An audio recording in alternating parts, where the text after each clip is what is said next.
Hi, I'm John Knight Lundwall, and welcome to Myth and the Bible. This is my video blog where I discuss myth and the Bible. It's where I will discuss the intersections between biblical narrative and history within the broader context of ancient religions and myth systems. So look, this has been done before. There's excellent books, both academic and popular, on the subject, comparing biblical narrative to different mythologic traditions. My contribution to this field of study is, I have a doctorate in comparative myth and religious studies from Pacifica Graduate School out of California. This is the Joseph Campbell School of Comparative Myth. So a lot of the coursework in that program was taking a depth psychological, actually post-Jungian approach to religion and ancient myth, but not all. There were plenty academic interpretive tools and theories that were studied and used. My own personal foray into the field, I have studied orality studies. So this is where I tackle the subject of ancient myth. This is the work of Walter Ong and Eric Havelock and Jack Goody and Lord and several other people who started orality studies, showing that ancient pre-literate, semi-literate people actually have a different epistemology. Epistemology is a big word that means, how do we know what we know?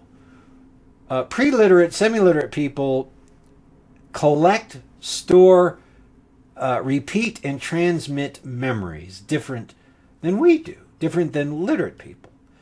And they're just as smart as we are. People living 5,000 years ago, 10,000 years ago, 20,000 years ago, they're operating essentially on the same hardware that we have, but they're running on slightly different software. There's an excellent argument to be made that the invention of writing rewires the brain, and it's actually a continual process. And actually, every time a new medium of transmission is created, such as the internet, Google, texting, etc., the brain is in the process of rewiring cognitive avenues. So basically, once you understand this, then we can start looking at biblical narrative that descends from the oral tradition. Almost every Bible scholar admits that many of the stories descend from oral tradition. And we can start pulling up fingerprints of this oral epistemology, of this oral way of viewing the world. For indeed, there is a fundamentally different cosmology at play, mythology at play, ritual, sacred space, temple, cult. All these are the a priori assumptions an oral person would have in mind if they were hearing an oral narrative that gets turned into a biblical narrative. And almost all of these we've lost, right? So Bible scholarship skips this. For the most part, it's a literate analysis of a text using textual and literate presuppositions and prejudices. This is fine because that's what we have. We have a text. But it comes with its own set of problems, especially when you compare it to the oral framework of thought. And so basically, not only am I going to take a biblical story and say, well, here's a myth that you can compare it to, but I'm also going to take what we know about ancient oral cultures and then infuse that into the biblical narrative and say, well, how can we reinterpret it based off of what we know? A few drawbacks. There are going to be several forays of speculation as we do this because much of the material is irrecoverable. We're just not going to get some of the pieces we need to know in order to interpret these stories the way the original tellers of the stories told them, let alone the original writers of the stories wrote them. And so, but that's okay because speculation is also part of the literate Bible tradition. It's everywhere. So we'll try to be responsible in our speculative forays and try to keep those up front. So basically, this video series is a graduate level series of lectures, a graduate level class on biblical history, narrative, philosophy.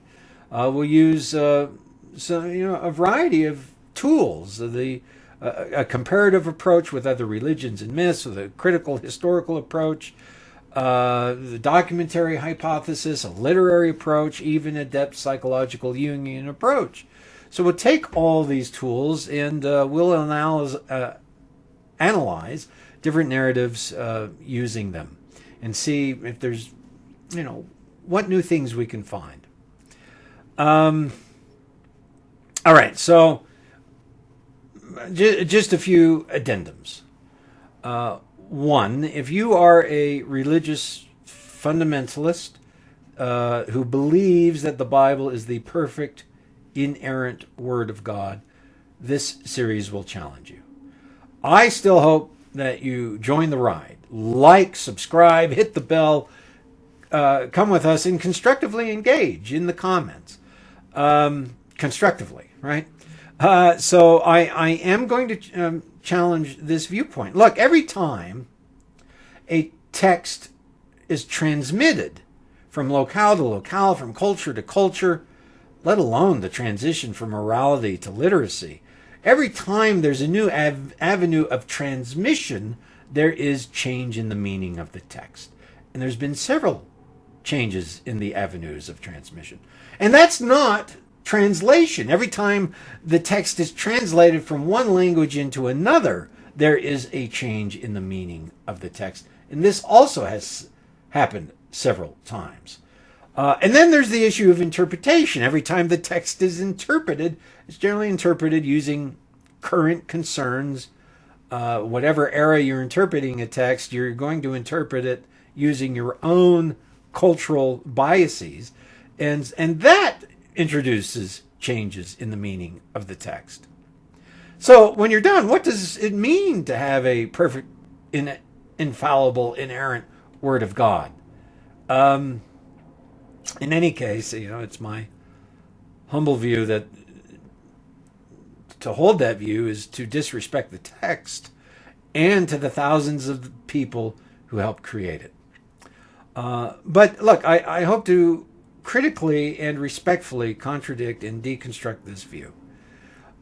However, let me just say this. I'm not a fan of fundamentalism in any of its forms. And I define fundamentalism essentially as holding an ideology above all other concerns, being utterly dogmatic. That is fundamentalism. And there are secular fundamentalists, and they're actually quite common now. And so if you want to watch this, well, look, if you want to watch this YouTube series, please do. Again, subscribe, like, hit the bell, watch. I hope you engage. But if you just want to watch this, for me to deconstruct a religious fundamentalist view, while that will happen, there's also going to be challenges to the secular fundamentalist view. There is a large meta-narrative that has been created by modern secularism that has pitted religion against science, religion against reason. Most of this is just rubbish. One of the things you come to understand is that in oral societies, they view religion completely different than we do. And once you understand that, then much of this modern meta-narrative of how religion has molded the mind and is the opiate of the masses, I mean, a lot of this is deeply problematic, and some of it is just farcical. So yeah, I'm going to take that on as well as we discuss sort of the psychology and history and sociology of religion itself, agreeing with some modern scholars and disagreeing with some modern scholars. So there you have it. I'll engage both those viewpoints with my own criticisms. So my video blog will be a corrective to both forms of fundamentalism, while respecting and sometimes criticizing the text. A text that shows flaws and utter brilliance, that's been used for good and evil, and that still produces arguments about the most important questions of our time. I hope you enjoy. So let me just tell you how the series works. Every presentation is going to be between 10 and 30 minutes long. And the sweet spot is around 20 minutes. I don't want them to be too long, just long enough for you to, drink a cup of coffee and listen to a little vignette on historical biblical narrative and history and philosophy. Every video is going to be categorized under four different headings or four different categories. The first is concept videos. So if the title of a video has a C in front of it, C1, C2, C3, etc., it means that what is being introduced is a concept that will be very important for you to know and understand as we investigate biblical narrative. So there'll be, a C, a number, which is the listing of which video it is, followed by the title of the video. Those are concept videos. There's going to be a lot of these up front, as we're going to lay out some very important groundwork by which then we will, enter into the biblical narrative and see what we can learn by using the concepts. There will be T videos, T1, T2, T3. This means text. So we'll just take an actual verse or verses out of the Bible, lay it out on the screen, and we'll analyze it using a wide variety of different approaches, right? It might be linguistic, might be historical, might be mythological, might be literary, etc. But we'll just take a verse or verses from a translation, which I will, say, here's the translation I'm using, and we'll analyze the text. There will be PR videos, which is where I self-aggrandize and ask you for monthly donations. No, PR means philosophy and religion. And of course, philosophy and religion is the PR of every culture. But we will take just large, sort of macroscopic topics surrounding the Bible and discuss those, such as religion. What is religion? Where did it come from? What is it in the modern era? Can we define it? And by the way, a lot of these things are... Look, you put 100 scholars in a room, and you throw in the middle of the room a question. What is myth? What is religion?